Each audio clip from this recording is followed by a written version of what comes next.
First of all, an announcement. You won't be seeing my handsome yellow and black face for a while. I'm busy moving across the country 2 time zones over, and my audio equipment is with me.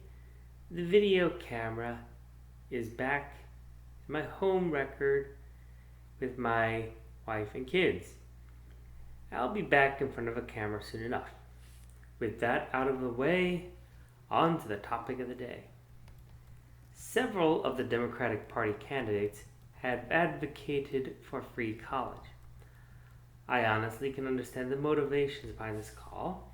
After all, the cost of college has increased at a rate much higher than the inflation rate.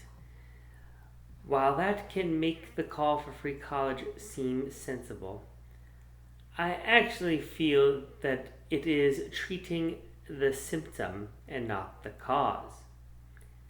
Treating only the symptom doesn't actually tackle the problem, but they are not necessarily proposing the best way to treat the symptom, even.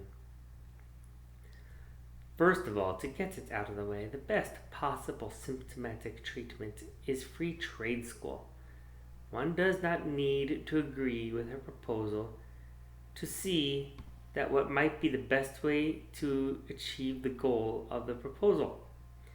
The proposal should be for a free trade school. That way, the people benefiting from it always learn a useful skill that can benefit them. That, and the people taking advantages avoid many of the problems with college education today. And there are serious problems. So, back to college itself. Once upon a time, it was true that college was the path to higher earnings. Although that is still generally true today, the cost of the education is getting to a point where diminishing returns are completely absorbed by paying for the education. It is a bad investment. If it costs more than you're going to get from it, that is the definition of a bad investment. What are the causes that make rising costs a symptom? And why would free college not only fail to address the causes, but would also exacerbate the problem? There are many reasons for the problem, so anyone looking for a single source of blame will be disappointed. Still, I will point to one particular reason that is causing the problem, and why, if we moved to free college, this problem would be exacerbated. It takes place in the University of California in San Diego.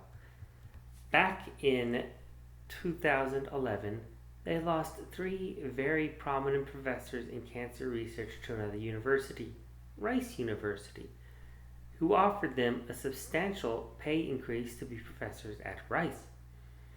Meanwhile, UCSD was cutting master's programs in electrical engineering and computer engineering, and also expanding all of the diversity programs, adding many new staff positions in both monitoring diversity and teaching diversity.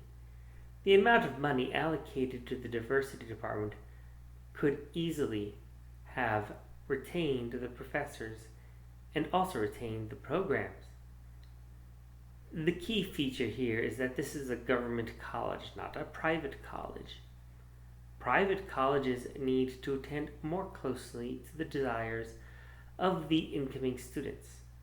Not as much as they should, given that government has a great deal of influence even over the private universities. Still, the saga of Evergreen shows that the policies of a university can have a direct impact on the future enrollment of the university. Obviously, the leadership at UCSD decided that diversity, and not engineering, is what is needed in the future. And those were the type of students they needed to produce. Even though the school is funded in part by tuition, it is also funded directly by the state of California. Once all restraints are taken off, What do you think a school such as UCSD would offer its students? Moreover, what would it mandate? Many years ago, when diversity programs were still a new thing, I was a student in college. To satisfy the needs of diversity, the college administration decided that students should take 2 classes in some other culture. Any other culture. See, back then it was called multiculturalism instead of diversity. So I took a class on Eastern religions and philosophical texts where I learned about Hindu, Buddhism, Taoism, Confucianism, and other schools of thought, and enjoyed it immensely. I also took a class called Religions and Cultures of the Ancient Near East, where I learned about Babylonian, Egyptian, and Canaanite cultures and religions from the cradles of civilization. Everything I studied in that class was more than 4,000 years old. I also enjoyed the class. Apparently, too many students are doing what I did over the intervening years because they have tightened the requirements to include only officially designated oppressed groups.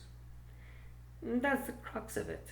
If college goes from having tuition to being paid entirely by the government, except for the private colleges, that will diminish in number as a result.